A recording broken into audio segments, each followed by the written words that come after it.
Reproduction in plants.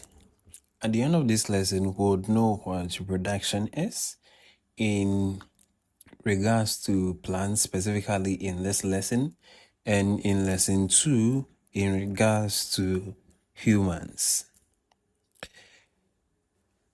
So, what is reproduction? So, reproduction is the process by which living things give rise to new ones of their kind. This is important because without that continuous process, all living things will eventually get extinct. Take, for example, if humans are not reproducing, when the last man dies, that will be the end of the human race. And so reproduction helps to avoid that by producing new ones from time to time. Now, reproduction can occur in two main ways. We have the sexual reproduction and asexual reproduction. In sexual reproduction, there is a fusion of the male and female gamete, which leads to the formation of a zygote and an offspring that is genetically diverse to the parents. In asexual reproduction, there is no fusion of gametes, but then genetically identical offsprings are produced. Let's use human examples. In humans, for example, humans reproduce through sexual process, and it involves the fusion of male and female gametes. For plants, they can do both. Just as we humans produce through sexual intercourse, plants also do the same, which we also call their sexual reproduction. Apart from that, they can do or reproduce asexually. We'll be talking about that in details.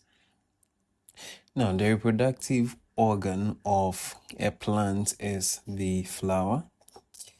So on the flower, we have the male organ, which is the filament, and then the anther. The anther produces pollen grains. And then we have the female part, which is the carpel. The carpel consists of the stigma, the style, and the ovary. Within the ovary, we also see the ovule. And then we have the petal, which is usually brightly colored. And then we have the sepal, which most often is green in color and helps in photosynthesis. So this is the reproductive organ of a plant. In humans, we'll be talking about the male reproductive organ and then the female reproductive organ. For plants, this is how it looks like, and they are all on one structure. Okay, so that's about that. The sepals are the outermost hull. Usually, as I said, they are small and then green. So they protect the flower at the bud stage. They also attract pollinators, and then they manufacture food because they engage in photosynthesis. Then the petals, which are large and brightly colored, they are also scented. Their function is to attract pollinators to produce nectar and then scent. And the stamen, which is the male organ, which has the anther and the filament, they produce the pollen grains, which are basically the male gametes. And then we have the stigma, which is the top of the style, and then it's connected to the ovary. So they collect the pollen grain. And then we have the ovary, which is enlarged at the base of the carpel. So it produces the ovules or the female gametes, which later develops, the ovary later develops into a fruit. Okay, so in their reproductive process, the first step is pollination. in humans, when they want to reproduce, the first step is to copulate or copulation. For plants, the first step is pollination. So pollination is the transfer of pollen grains from a matured anther to a mature stigma of a flower. Usually that happens through the help of agents of pollination, such as insects, wind, bats, and birds, and then water. So the two major agents here are insects and wind. That is what happens most often. And wind and insect pollinated flowers have certain adaptations that helps the pollination process. If you take, for example, insect pollinated flowers, their petals are brightly colored and then they are scented. Their stigma is also very sticky and their filaments are short and stout. Their pollen grains too are fewer in number. On the other hand, if you take wind pollinated flowers, their petals are dull and absent.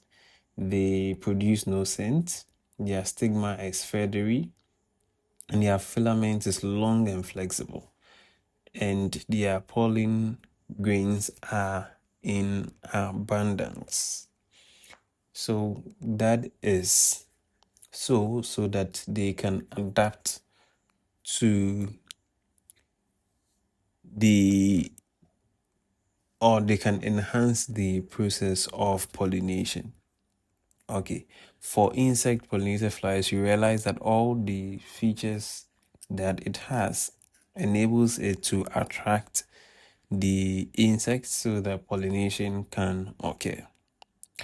The next step after pollination is fertilization. So fertilization is the fusion of the nucleus of the male gamete with the nucleus of the female gamete to form a zygote. So how does that happen? So the pollen grains which get stuck on the stigma, they absorb water and nutrients, they swell up, and then they rupture their walls. After that, pollen tube begins to grow, which penetrates the stigma and then finds its way to the ovules. They penetrate the ovules through the micropyle, and then there's the fusion of the nuclei to form a zygote. The zygote develops into an embryo within a seed. And after fertilization, the ovary now swells up and develops into a fruit, which are eaten by animals. Then the zygote will now develop into an embryo. Sometimes it remains latent until germination. Then another important process is seed dispersal, which allows the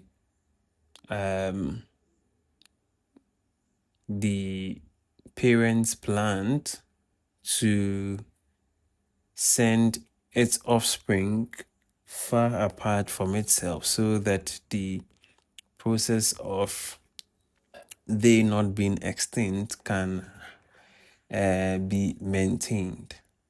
So there's seed dispersal. There are 4 mechanisms by which seed dispersal can happen. So number 1 is by wind, number 2 is by animal, number 3 is by water, and number 4 is by explosive mechanism. For wind, it occurs for seeds that are lightweight. Example is dandelion and maple seed. For seeds to be dispersed by animals, usually those seeds have attractive fruits that humans are interested in eating. So when they eat, they can throw the seed away, and by that process, they have dispersed the seed.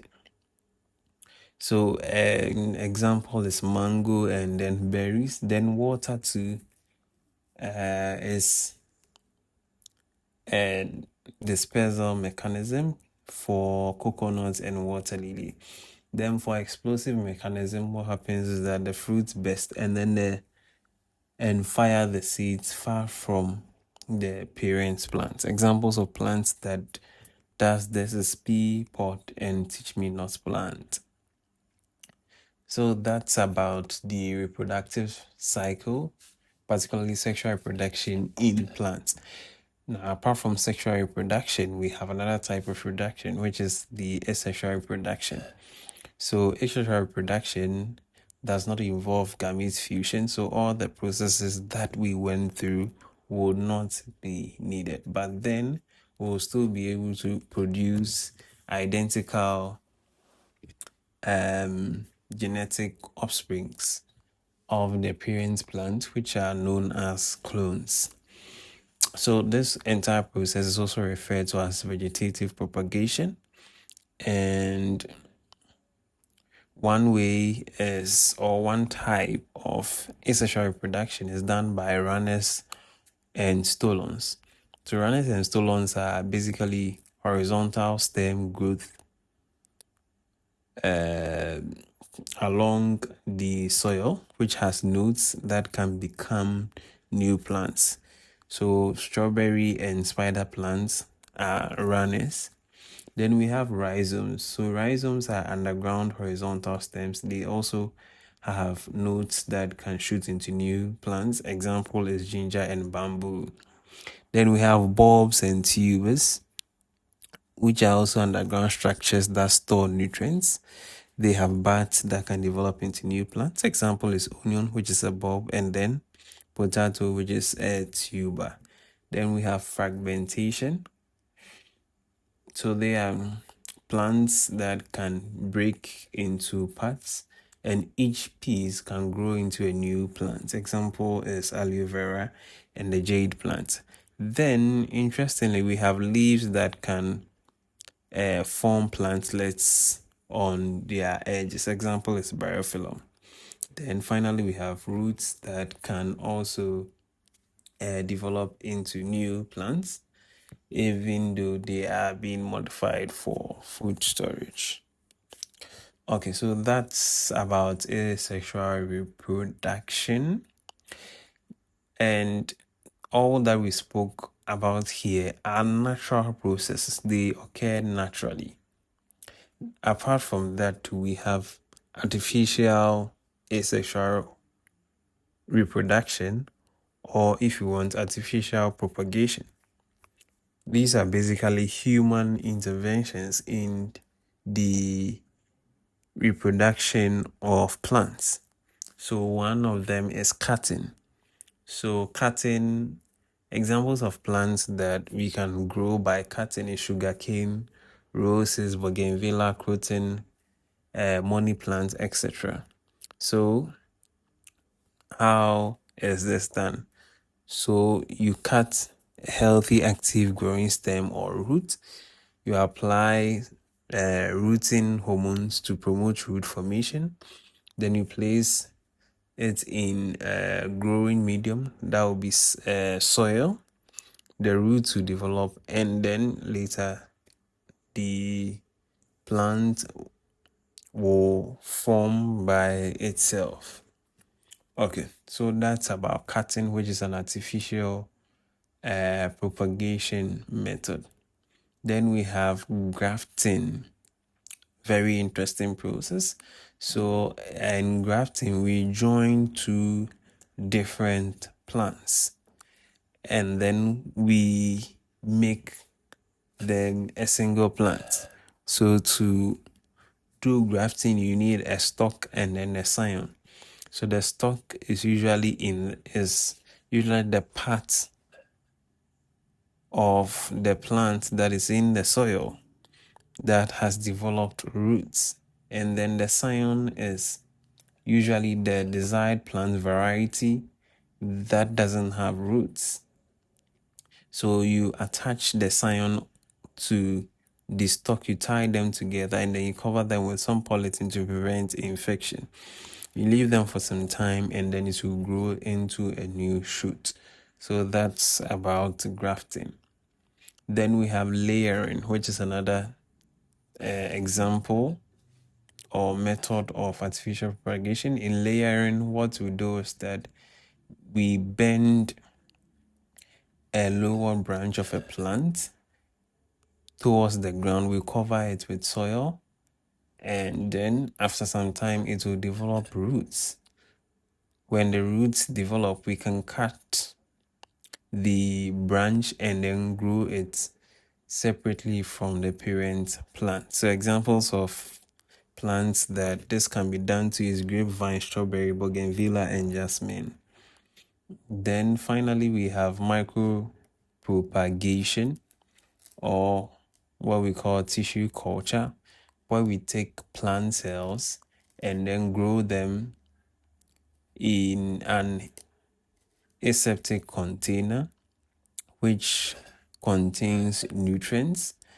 It develops into an unorganized lump of cell which we call the callus. Then we apply hormones to it for differentiation to occur, which leads to the formation of plantlets. These plantlets can be transplanted into pots or even on the soil, which will eventually grow into a new plant. Okay, so that's about the reproductive process in plants. Watch out for part 2, where we talk about reproduction in humans.